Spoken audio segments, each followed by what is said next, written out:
Psychologist ਆ ਤੇ ਬਿੱਲੀ ਇੰਨੀ ਛੇਤੀ ਕਬੂਤਰ ਨਹੀਂ ਫੜਦੀ ਜਿੰਨੀ ਛੇਤੀ ਸਾਡੀ ਮੈਡਮ ਭੂਤ ਫੜਦੀ ਏ। পাঞ্জাবি গায়ক অভিনেতা দিলজিৎ দোসাঞ্জ বিবাদের মধ্যে ক্রমে জড়িয়ে পড়ছেন। সর্দারজি ৩ ছবির ট্রেলার মুক্তির পর থেকে দিলজিৎকে নিয়ে বিবাদ মাথাচাড়া দিয়ে উঠেছে, কারণ এই ছবিতে তিনি পাকিস্তানি অভিনেত্রী হানিয়া আমিরের সঙ্গে অভিনয় করেছেন। পাকিস্তানি অভিনেত্রীর সঙ্গে অভিনয়ের কারণে চরম বিতর্কের মুখে এই পাঞ্জাবি তারকা, আর এই বিবাদের পানি অনেক দূর পর্যন্ত গড়িয়ে চলেছে। এবার নাকি দিলজিৎ বর্ডার 2 ছবি থেকে বাদ পড়তে চলেছেন। ফেডারেশন অব ওয়েস্টার্ন ইন্ডিয়া সিনে এমপ্লয়িজ বর্ডার 2 ছবির নির্মাতাদের চিঠি লিখে দিলজিতের কাস্টিং নিয়ে ভাবনা চিন্তা করার কথা জানিয়েছেন।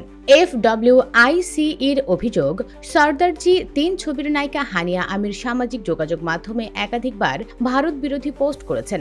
ফেডারেশনের বক্তব্যে যে পেহেলগামে সন্ত্রাসবাদী হামলার পর সারা দেশ পাকিস্তানের বিরুদ্ধে একজোট হয়েছে, আর এ সময়ে একজন ভারতীয় অভিনেতার পাকিস্তানি অভিনেত্রীর সঙ্গে কাজ করা মানে রাষ্ট্রীয় চেতনার বিরুদ্ধাচরণ করা।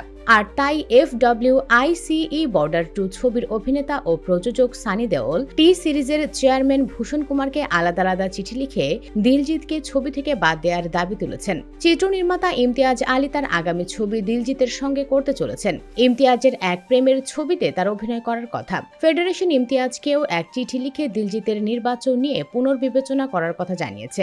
এর আগে দিলজিৎকে ইমতিয়াজের অমর সিং চমকিলা ছবিতে দেখা গিয়েছিল। ছবিটি দারুণ প্রশংসিত হয়েছিল। FWICE সানি দেওলকে চিঠি লিখে ক্ষোভ প্রকাশ করে জানিয়েছে যে বর্ডার 2 এর মতো ছবি দেশভক্তি আর বলিদানের প্রতীক, আর তাই এই ছবিতে দিলজিতের উপস্থিতি দেশের মানুষের কাছে বিভ্রান্তিমূলক বার্তা দেবে। ফেডারেশন সানিকে অনুরোধ করেছে যে এই ছবিতে দিলজিতের সঙ্গে কাজ করা নিয়ে তারা যেন পুনরায় চিন্তাভাবনা করেন। সানিকে ফেডারেশন আরও লিখেছে যে আত্মবিশ্বাসের সঙ্গে অভিনেতা পর্দায় ও পর্দার বাইরে মূল্যবোধ তুলে ধরেন দেশের মঙ্গলের কারণে এবারও সানি সত্যের পাশে দাঁড়াবেন বলে তারা আশাবাদী। ফেডারেশন টি সিরিজের চেয়ারম্যান ভূষণ কুমারকে চিঠি লিখে বর্ডার 2 ছবিতে দিলজিতের কাস্টিং নিয়ে রীতিমতো ক্ষোভ প্রকাশ করেছে।